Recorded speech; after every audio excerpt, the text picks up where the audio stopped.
Il y a quelques années en arrière, j'étais du genre très stressée et très anxieuse, alors j'ai cherché pas mal de techniques qui pourraient m'aider. J'ai essayé des techniques de respiration, la cohérence cardiaque, la pensée positive et plein d'autres trucs. Et c'est vrai que ça m'apaisait un peu quand j'étais légèrement stressée. Mais quand j'étais vraiment très stressée, il y avait un truc bizarre qui se passait. C'était que plus j'essayais de me calmer et de m'apaiser, et plus le stress et la peur augmentaient. Et plus je voulais contrôler les choses, et moins j'y arrivais. C'est le même problème qu'on a tous, par exemple, quand on essaye volontairement de s'endormir parce qu'on a une grosse journée qui nous attend le lendemain, et plus on essaye de s'endormir, et moins on y arrive. C'est même là qu'on a tendance à se faire des insomnies ou des nuits pas du tout reposantes. Personnellement, j'ai toujours trouvé ce phénomène intéressant et je me suis toujours demandé comment ça se faisait que le corps fait finalement l'inverse de ce qu'on lui demande. Et pourquoi plus on veut contrôler nos émotions et moins on y arrive. Et bien une des explications à ça, c'est qu'au travers de nos émotions, notre corps essaye de nous faire passer un message. Par exemple, la colère, elle est là pour nous montrer que notre intégrité et nos valeurs ont été touchées. Dans le cas du stress, c'est pour nous montrer qu'il y a un enjeu, qu'il y a quelque chose d'important. Et dans le cas de la peur, ce serait pour nous montrer qu'il y a un danger potentiel et qu'il faut être vigilant. Alors si lorsque vous ressentez une émotion, vous essayez tout de suite de la faire diminuer, c'est comme si vous disiez à votre corps « Écoute, là j'ai pas envie d'entendre ce que tu as à me dire ».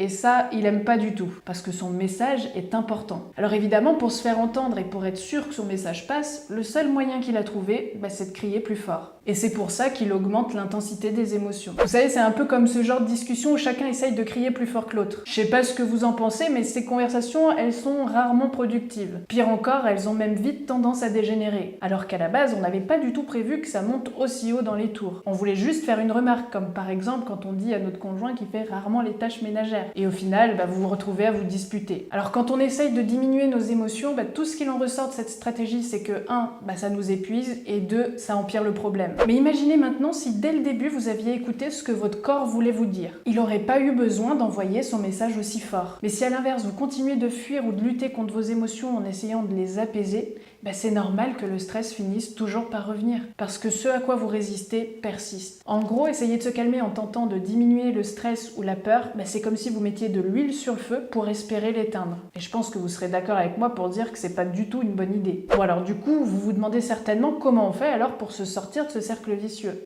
En théorie c'est assez simple, en pratique ça l'est un peu moins. Et il y a de fortes chances pour que la réponse que je vais vous donner, elle vous plaise pas du tout. La solution, c'est d'accepter vos émotions pour ce qu'elles sont, c'est-à-dire un message du corps. Et de vous autoriser à les ressentir totalement sans vous détourner d'elles. Et une des meilleures choses à faire pour ça, et c'est là que ça va probablement pas vous plaire, parce qu'il faut accepter d'augmenter l'intensité des émotions. Oui, vous avez bien entendu, il faut l'augmenter. Il faut que vous autorisiez le stress et la peur à empirer. En faisant ça, d'une part, vous montrerez à votre corps que vous avez compris le message qu'il voulait vous faire passer, et d'autre part que vous acceptez totalement l'émotion en lui laissant la place d'être là et de circuler en vous. Être prêt à augmenter l'intensité de ses émotions, ça c'est pour moi de la véritable acceptation.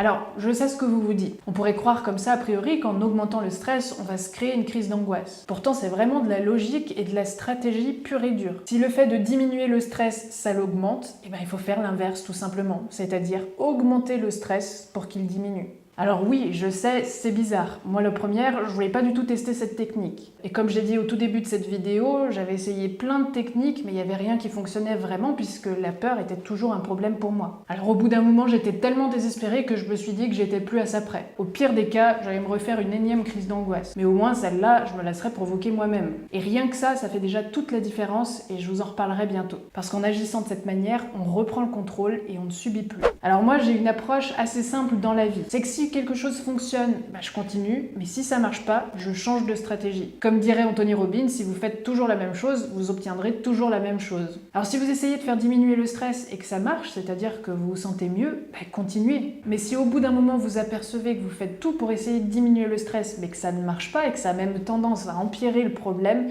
c'est là qu'il faut absolument changer de stratégie. C'est là qu'il faut faire autre chose, même si ça vous paraît bizarre et illogique. D'ailleurs, c'est pour moi bien plus irrationnel de continuer de faire quelque chose qui ne marche pas plutôt que de faire quelque chose qui paraît pas vraiment logique. Et donc faire quelque chose d'aussi étrange que d'augmenter le stress ou la peur, ça paraît beaucoup plus logique. Et même si, comme je le disais, j'ai trouvé ça très étrange au début, je l'ai testé. Et pour l'anecdote, quand j'ai découvert que cette technique était efficace, j'étais vraiment en colère contre moi de pas l'avoir testé plus tôt. Surtout que j'avais compris depuis un bon moment qu'il fallait que je le fasse, mais j'osais pas le faire. Je repoussais le plus possible en me disant que j'allais peut-être trouver une solution plus simple. Et non, il y en avait pas d'autre. Et quand ça m'a vraiment permis de me libérer de mon anxiété et de mes peurs, je me suis demandé comment ça se m'apercevais qu'il y a quasiment personne qui donne cette astuce. Au contraire, j'entendais partout autour de moi qu'il fallait absolument lutter contre le stress, qu'il fallait absolument s'en débarrasser parce que c'est dangereux pour la santé. Et à mon sens, c'est totalement faux. Et je vous renvoie d'ailleurs à ma vidéo « Le stress, c'est bon pour la santé ». Et non seulement je pense que c'est faux, mais en plus que c'est terrible de faire circuler un message comme ça.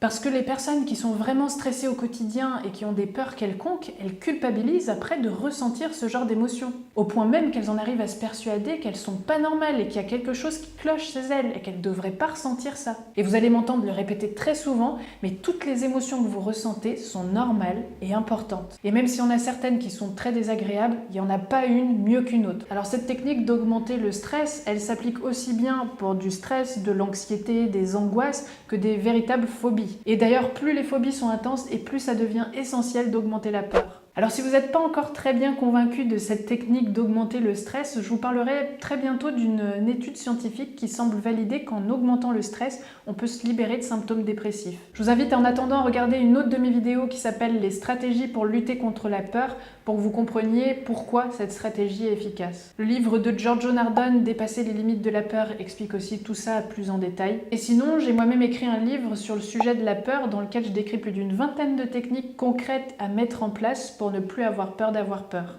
Et comme d'habitude, je vous mets tous les liens dans la description. Mais avant de rejeter tout de suite cette technique, je vous invite vraiment à la tester. Il n'y a que comme ça, de toute façon, vous pourrez vous faire votre propre opinion. Alors observez ce qui se passe et faites des tests, expérimentez. Et quand vous aurez testé cette technique, d'ailleurs, n'hésitez pas à me dire dans les commentaires comment ça s'est passé pour vous. Ça m'intéresse vraiment d'avoir des retours. Et si vous avez aimé cette vidéo, un pouce bleu, ça fait toujours plaisir. Et n'hésitez pas à la partager, peut-être que ça pourra aider d'autres personnes. Et si ce n'est pas déjà fait, je vous invite à vous abonner à la chaîne pour ne pas louper les prochaines vidéos. Et sur ce, je vous souhaite sincèrement de stresser au maximum.